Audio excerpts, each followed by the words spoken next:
찾으셨을까요? 찾으셨으면은 우리 한 목소리로 읽도록 하겠습니다. 요한복음 17장 1절 말씀입니다. 시작. 예수께서 이 말씀을 하시고 눈을 들어 하늘을 우러러 이르시되 아버지여 때가 이르렀사오니 아들을 영화롭게 하사 아들로 아버지를 영화롭게 하게 하옵소서. 아멘. 오늘은 요한복음 17장 1절의 말씀을 가지고 여러분들과 함께 나눠볼까 합니다. 먼저 영상 하나 보고 가겠습니다. Can't buy a first serve.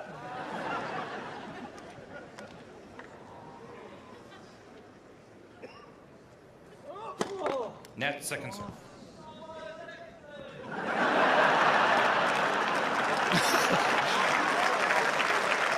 I guarantee Jordan Thompson's the only one here not smiling about that. 자, 이 영상이 도대체 무엇이냐? 제가 이렇게 자막을 넣는다고 넣었는데 이게 지금 화면에는 뜨질 않네요. 뭐였냐면은 첫 번째 이 테니스 선수가 첫 번째 서브를 하고 나서 이렇게 얘기를 합니다. 서브를 실패했습니다. 그리고 서브를 실패하자 이 한 선수가 뭐라고 외쳤냐면 I can buy a first serve 이렇게 얘기합니다. 뭐라고 얘기하냐면은 나는 이 첫 번째 서브를 구매할 수 없어 라고 얘기합니다. 다시는 살 수 없어. 그러니까 그만큼 귀중한 거야 라고 얘기한다는 것이죠.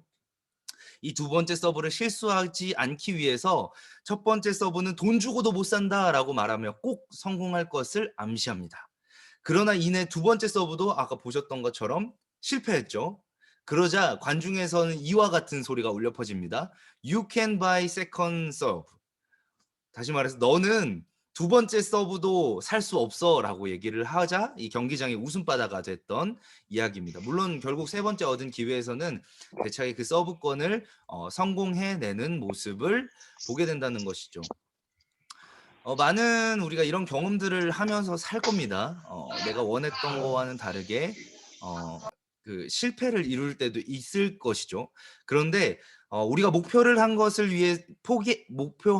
이루기 위해서 포기하지 않으려고 이러한 자기 암시를 하는 경우가 종종 있다는 것입니다. 우리나라에도 이와 같은 일이 있었을 것입니다. 아마 여러분들 기억하시는 분들 계실 건데 2016년도일 거예요. 아마 2016년도 올림픽 때 사건입니다. 잠깐만요. 올림픽 때 사건입니다. 바로 2016년 브라질 리우 올림픽 결승전이었습니다. 이 위기에 봉착한 이 펜싱 선수 그 순간 관중석에서 한마디 말이 들려옵니다. 할 수 있다라고 말이죠. 이 박상영 선수는 그 울림을 마음에 담고 스스로 대답합니다.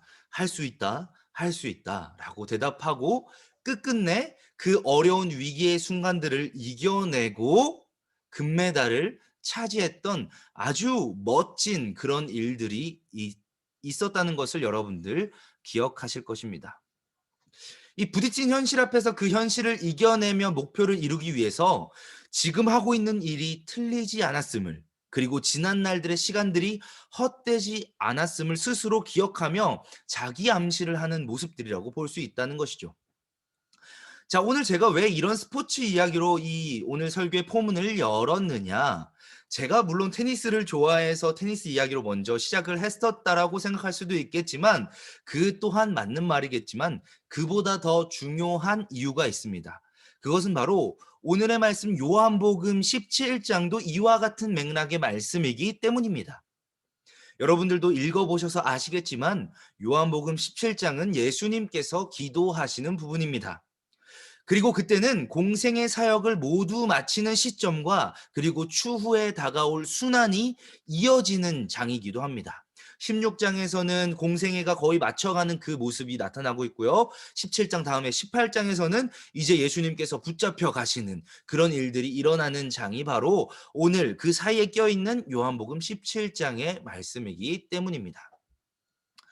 학자들은 이 요한복음 17장에 대해서 이렇게 얘기하기도 합니다. 이 요한복음 17장은 경축과 간구가 동시에 존재하는 기도의 장이다라고 이야기합니다. 다시 말해서 예수님께서는 기도하시면서 경축하시기도 하고 또 간구하시기도 한다는 것입니다.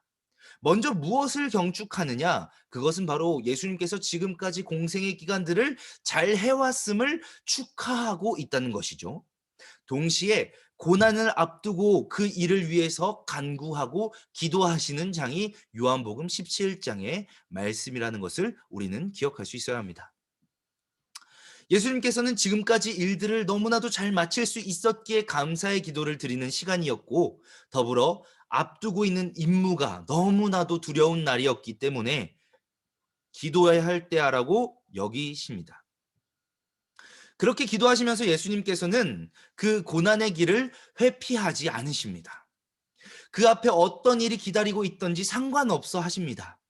그리고 여태까지 일들을 축하하시면서 경축해 하시면서 이렇게 기억하십니다. 맞아. 지금까지 하나님께서 나와 함께 하셨으니 여기까지 올 수 있었어. 라고 기억하십니다. 그렇게 예수님께서는 스스로 자기 암시하는 것과 마찬가지인 겁니다. 나는 할 수 있어. 나는 지금까지 나와 함께 하셨던 예수님께서 지난 날들 돌이켜보니까 주님께서 나와 함께 하셨어. 그러니까 앞으로의 이 무시무시한 고난 가운데서도 나는 이 일들을 맞서 최종 승리를 이루기 위해서 끝까지 해내갈 수 있어라고 요한복음 17장에서 예수님께서 기도하신다는 것이죠. 그렇게 예수님께서는 스스로 자기 암시하며 죽음에 맞서 최종 승리를 이루시기 위해서 이렇게 기도하십니다. 아버지, 때가 왔습니다. 아들을 영광스럽게 하셔서 아들이 아버지께 영광을 돌리게 하소서. 예수님께서는 아버지를 위해서 자신의 삶을 감당하려 하십니다. 자기 암시를 통해서 지금 살아가야 할 자리를 위해서 기도하십니다. 그런데 이런 기도는 도대체 누구를 위한 기도였을까요? 피하셔도 됐고 도망치셔도 됐을 만한 일들일 건데 과연 누구를 위해서 이런 기도까지 하시면서 자기 암시까지 하시면서 이 일들을 계속 해 나가셨을까요?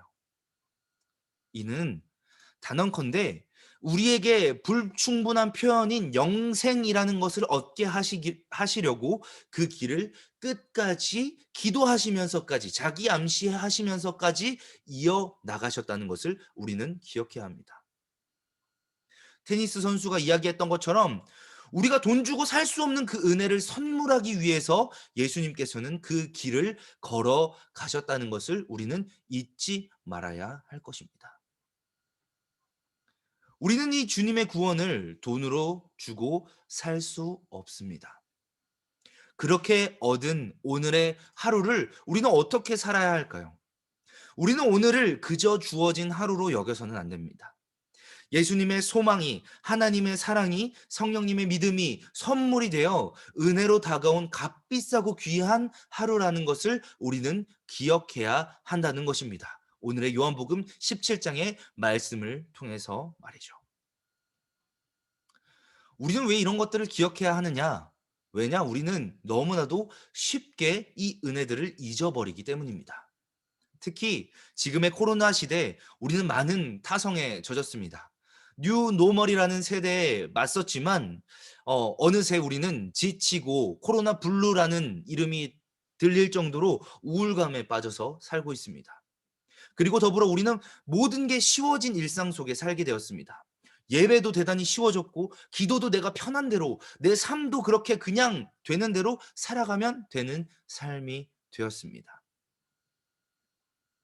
그냥 온라인으로 드리면 되지. 우리의 차림은 어느새 가벼워지고 처음에 우리가 온라인 예배로 드렸던 그 마음들은 온데간데 없습니다. 이제는 그냥 귀찮으면 들어오지 않아도 되고 또 그냥 내가 시간 있으면 들어오면 되고 그 정도 수준으로 우리는 예배를 생각하게 되었습니다.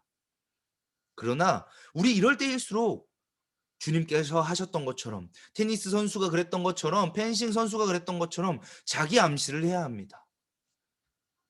아버지, 때가 가까이 오고 있음을 우리 또한 바라봅니다. 그렇게 내가 거룩한 삶을 살아내므로 아버지께 영광을 돌리게 하소서라고 우리는 기도할 수 있어야 합니다.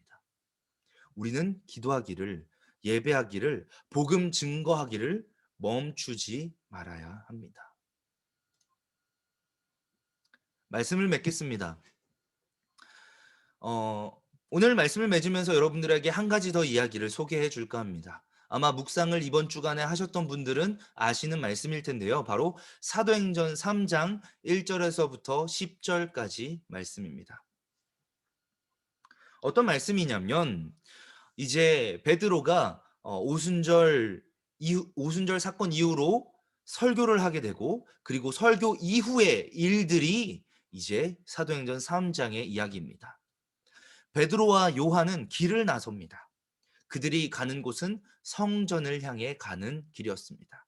그리고 그들이 도착할 최종 목적지는 솔로몬의 행각이었습니다.